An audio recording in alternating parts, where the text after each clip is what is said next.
Hoje eu quero falar com vocês sobre mais uma tarefa, para que a gente cumpra a última tarefa. E qual é essa tarefa? É a tarefa de obedecer. A tarefa de obedecer o que Jesus fala. Porque não tem nada mais precioso do que obedecer. Melhor é obedecer do que sacrificar. Então quero te convidar a abrir a Bíblia comigo, lá em Mateus capítulo 28, versículos 18 ao 20. Mateus capítulo 28, versículos 18 ao 20.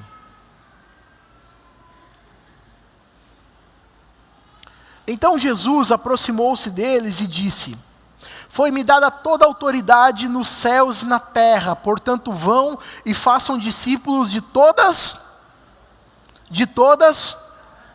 batizando-os em nome do Pai, do Filho e do Espírito Santo, ensinando-os a obedecer a tudo o que lhes ordenei, e eu estarei sempre com vocês até o fim dos tempos. E a grande pergunta é: aonde nós devemos ir?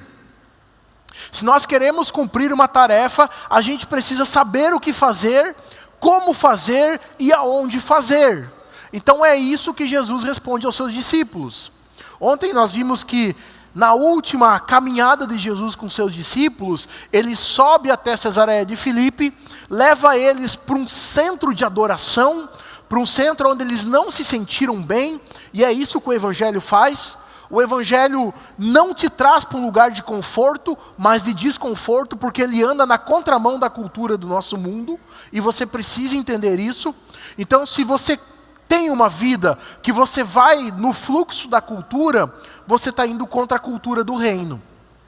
Porque o reino ele vai totalmente contrário do que a nossa cultura ensina, o que a nossa cultura vive. Nós precisamos viver, nós estamos inseridos na nossa cultura, mas os princípios e valores da nossa cultura, na maioria das vezes, elas vão contradizer os princípios e valores do reino de Deus. Então Jesus pega de forma proposital os seus discípulos e leva para lá. E quando eles estão voltando a caminho de Jerusalém, propositalmente Jesus vai parar na vila dos samaritanos.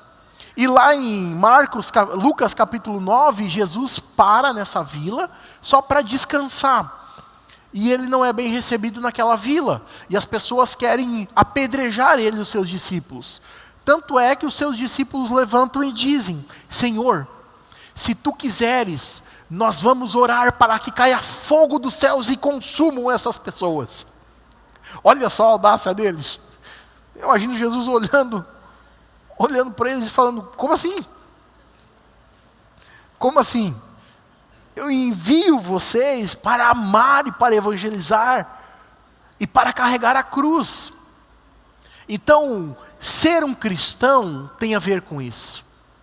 Tem a ver com a gente pegar a nossa cruz e carregá-la. E não é gostoso carregar a cruz. Não é delicioso. É uma vida de sacrifícios. Então a pergunta é: quais são os sacrifícios que você tem feito quando você carrega a sua cruz? Se você olhar para a tua jornada cristã, quais foram os sacrifícios que você já fez? Então Jesus começa o discipulado dos seus discípulos dessa forma, ensinando eles dessa forma. Vocês querem me seguir? Vocês precisam carregar a cruz. E Jesus tem o tempo maravilhoso com seus discípulos. Ele é morto, ele ressuscita, e na sua última aparição, a sua última conversa com seus discípulos é essa. Então essa foi a última missão que Jesus deu para os seus discípulos. Ide por todo o mundo. E nós como igreja precisamos entender a nossa missão e o nosso papel. Jesus não chamou você para você ficar apenas sentado no banco. É gostoso vir para a igreja. É gostoso sentar num banco super confortável. Estar num ambiente super confortável.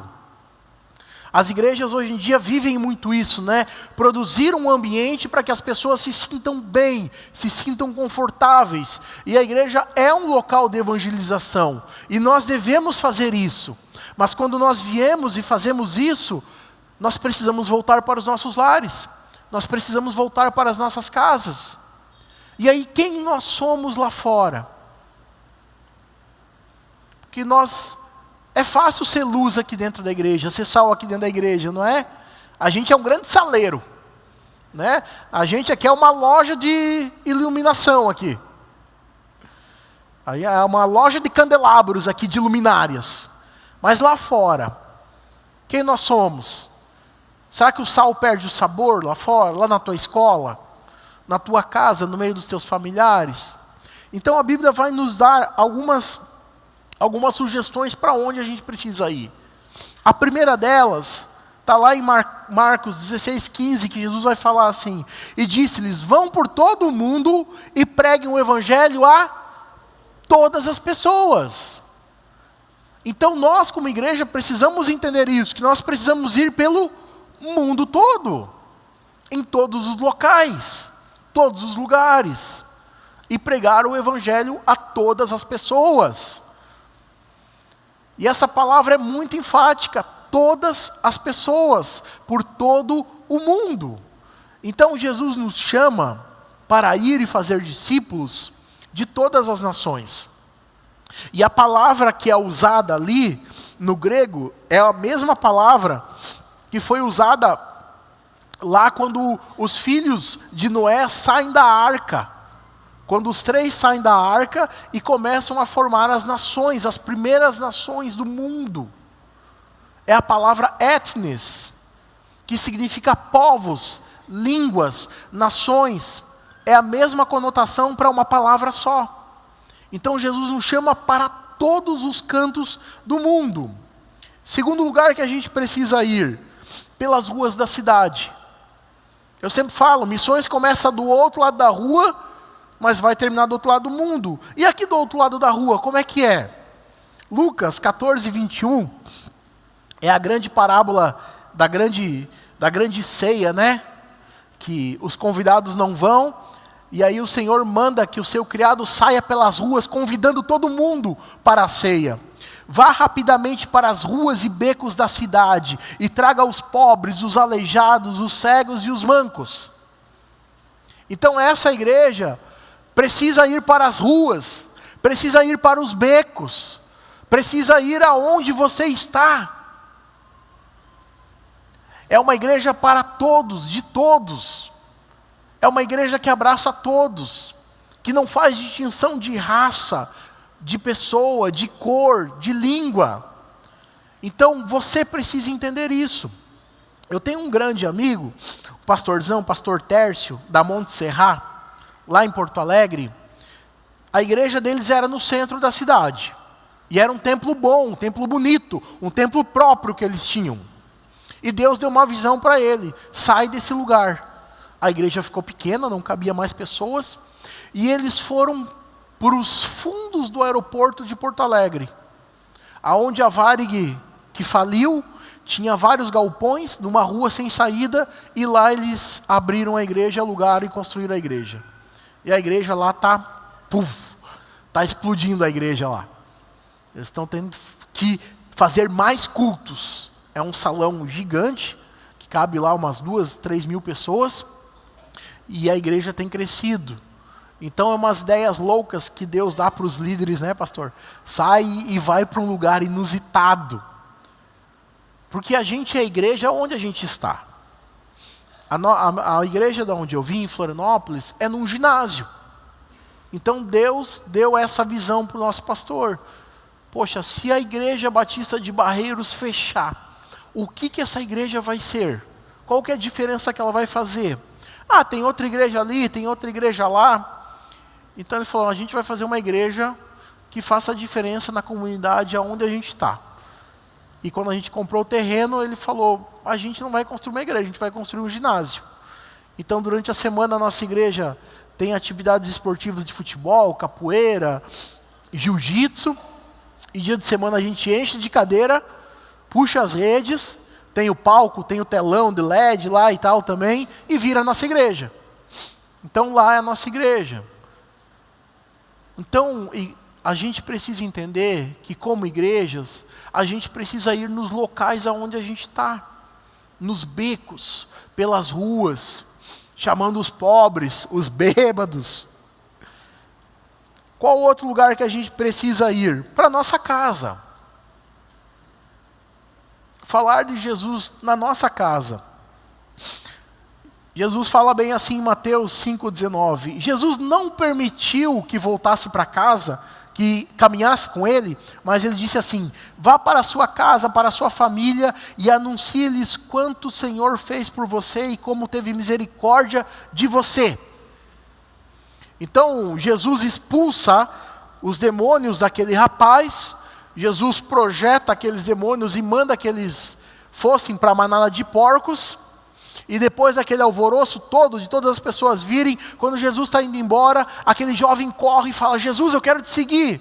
E Jesus fala para ele: você não está pronto ainda, volta para sua casa, e seja luz na sua casa. Você tem chamado missionário? Se você tem chamado missionário, missões começa aonde você está. Meu pastor sempre falou isso para mim. Que missionário é onde você está. Você tem que começar a ser missionário onde você está. Na sua casa, no seu bairro, na sua escola. E em quarto lugar, atrás das ovelhas perdidas. Lá em Mateus 10,6, Jesus fala para os seus discípulos: vão atrás das ovelhas perdidas de Israel. Sabe aquela pessoa que está desviada? Que não está mais entre a igreja? Essas pessoas que você precisa ir atrás. A gente foi chamado para amar as pessoas. Missões começa assim. Ela começa aqui, ó, do outro lado da rua, com o irmão que está desviado, nos becos, nas ruas, e vai até do outro lado do mundo. Então a gente precisa amar essas pessoas. Tenha misericórdia com aquele irmãozinho que está desviado. Exerça compaixão. Se Deus teve compaixão de Davi, que foi um líder e fez um monte de coisa errada, que cometeu adultério, de Abraão, que mentiu várias vezes, de Moisés, que achou que estava pronto com 40 anos, foi lá, mata uma pessoa, esconde a pessoa, acha que ninguém vê. E mesmo assim Deus usa esse assassino, a sua própria esposa, depois de 40 anos, quando ele vai libertar o povo, volta para casa para ver, ela chama ele de assassino. Você é um assassino, tem sangue nas tuas mãos. Imagina para um líder ouvir isso. Então a gente precisa exercer misericórdia, igreja. A gente gosta de exercer a justiça, mas como missionários, como evangelistas, a gente precisa aprender a exercer o amor de Deus e a graça de Deus. Então missões é isso, ela começa do outro lado da rua e ela vai terminar do outro lado do mundo. É sobre isso missões. Sobre você entender o teu chamado. E Deus está te chamando. Eu tenho orado muito por essa igreja desde que o avião aterrissou aqui. E eu sinto que Deus tem um propósito missionário muito grande para essa igreja. Eu tenho visto isso. Eu tenho ouvido. E Deus tem falado muito isso ao meu coração. Deus vai levantar muitos missionários aqui. Essa igreja vai ser uma igreja que vai enviar muitos missionários. Essa igreja vai ser uma igreja conhecida por amar missões. Essa igreja vai ser conhecida não porque tem um templo bonito, não porque é uma igreja grande, mas porque é uma igreja missionária. Porque é uma igreja que entendeu a última tarefa, que entendeu a sua missão. E quando eu falo isso, eu não falo apenas do corpo administrativo, do corpo de líderes da igreja. Eu falo de vocês, membros da igreja. Uma igreja que vai orar por missões, que vai abraçar missões. Uma igreja como aquelas que Paulo falava: chega, não precisa mais mandar ofertas. Já temos mais do que precisamos. Que Deus abençoe poderosamente vocês. Obrigado, pastor.